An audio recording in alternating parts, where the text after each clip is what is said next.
मैं एक शेर से शुरू हाँ, कर रहा बिल्कुल। हूँ। अहमद फराज की लाइन है कि ढूंढ उजड़े हुए लोगों में वफा के मोती, एक खजाने तुझे मुमकिन है खराबों में मिले।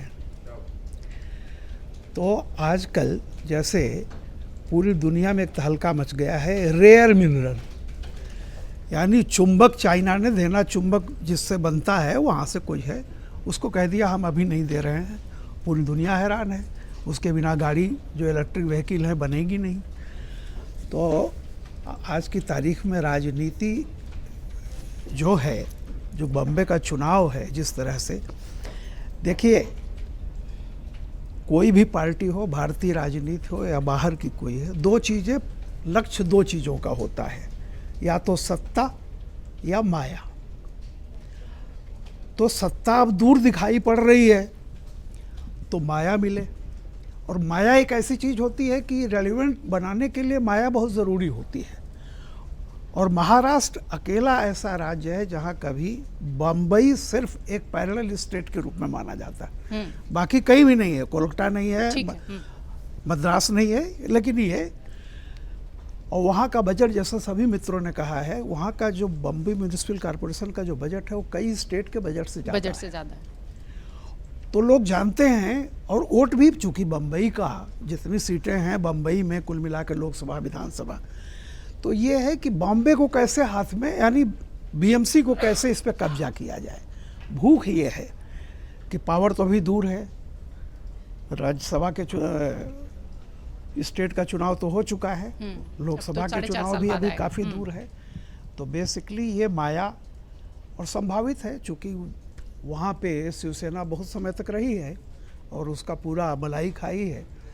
तो इस मलाई में देखा जा रहा है कि कैसे अभी जो इमीडिएट है कि अगर जीत भी ना पाए, मान लीजिए, तो भी बराबरी की इतनी टक्कर रहे कि उस बहाने हम रेलिवेंट हो जाएंगे।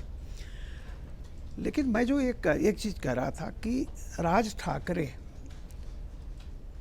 जब अलग हुए थे, जो कारण रहे हों, सवाल यह है कि क्या वो कारण आज खत्म हो चुके हैं, पहली बात। दूसरी बात, जब वो अलग हुए थे तब शिवसेना क्यों जानी जाती थी? शिवसेना सिर्फ महाराष्ट्र में ही नहीं, पूरे देश में जानी जाती थी। बाला साहब ठाकरे पूरे देश में जाने जाते थे। सबसे बड़ा उनका यूएसपी क्या था?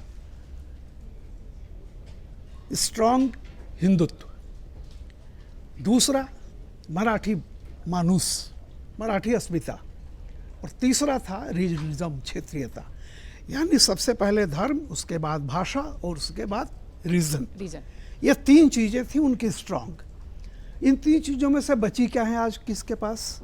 अगर आप देखिए, धर्म, फडणवीस कहाँ कम है उनसे। भाषा, वो भी मराठी मानूस है। क्षेत्रीयता, जिसको आप कह लीजिए कि वो जो भी कहिए इस पर। तो सवाल इस बात का है कि अब आप जो रेलेवेंस आपका किसी कारण से इस शिवसेना का था, आज वो कई टुकड़ों में बट चुकी है।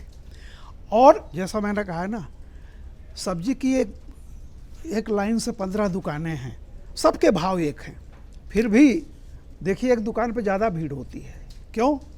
क्योंकि वो चलते चलते घलवा दे देता है, धनिया मिर्चा। तो राज ठाकरे इस समय घलवा हैं, और कई बार घलवा, जैसा हमारे मित्रों ने भी कहा, चूंकि म्यूनिसिपल कॉर्पोरेशन के चुनाव में कितना वोटों का फर्क होता है, हार जीत बहुत कम वोट से होती है।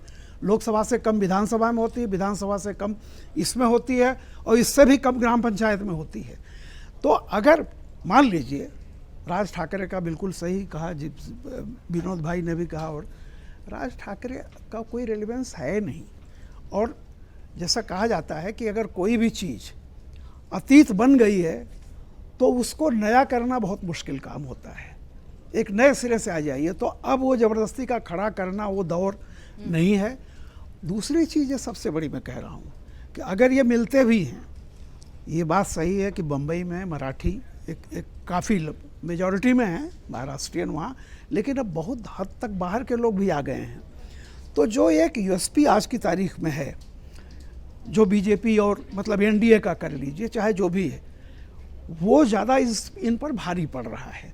तो अगर ये मिल भी जाते हैं, मान लीजिए, तो जैसा विनोद शायद गलती से कहा गया कि अगर बम्बई को बचाना है वो कहना ये चाह रहे थे कि अगर बम्बई में खुद को बचाना है यानी बम्बई के बहाने अगर उद्धव ठाकरे और सॉरी ये उद्धव कर रहा हूँ मैं, हाँ उद्धव ठाकरे और राज ठाकरे अगर अपने अस्तित्व को किसी तरह रेलेवेंट होना चाहते हैं तो उनकी मजबूरी है कि बीएमसी में वो भले न जीत पाएं, कुछ हद पहला तो यही है कि हम जीत जाएं, माल वही है, दोनों माल पर एक मत हैं, और नहीं भी जीत पाएं तो भी इस बहाने एक रेलेवेंस अपना बनाए रखने का ये मौका है। होगा क्या मैं नहीं जानता हूँ, लेकिन ये तय है कि जैसा मैंने कहा कि बहुत थोड़े मोड़े वोट पर होता है, तो राज ठाकरे वहाँ जिस तरह का उनका एक मतलब न्यूसेंस वैल्यू मैं कहूँगा, मराठी मानूस भाग जाओ ठेले तोड़ दो, तो एक लोकल लेवल पर जो उस तरह के होते हैं जिनको मैं कहता हूँ कि जो सड़क छाप लोग जल्दी इकट्ठा होते हैं, वो वोट बैंक उनका है, उससे ज़्यादा नहीं है, वो तो इसी वोट में पड़ा चला।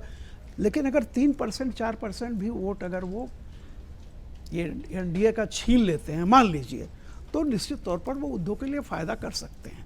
लेकिन अब ये बातें बहुत अलग हैं क्योंकि फडणवीस भी कम नहीं है, समझिए फडणवीस में सारी चीज़ें हैं, बाला साहब ठाकरे का वो कट्टर हिंदुत्व, मराठी भाषाई क्षमता, और तीसरी बात है जो भी है, तो कुल मिलाकर के जब दो चीज़ें हैं, ओरिजिनल कॉपी पर आप जाएंगे या कार्बन कॉपी पे, तो दोनों कार्बन कॉपी है, लेकिन देवेंद्र फडणवीस की कॉपी ज़्यादा बेहतर है। अगर आप ये वीडियो YouTube पर देख रहे हैं तो हमारे चैनल को सब्सक्राइब कर बेल आइकन दबाएं, और Facebook पर देख रहे हैं तो हमारे पेज को लाइक करें।